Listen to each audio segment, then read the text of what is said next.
Steel rule. What is the use of steel rule? To measure linear dimensions.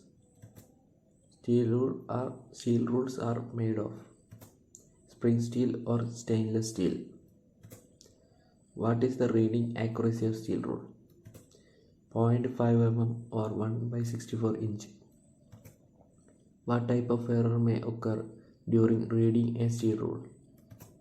Parallax error. Which are the system of measurements marked on a steel rule? Centimeter and inches. What is the least count of steel rule? 0.5 mm or 1/64 inch.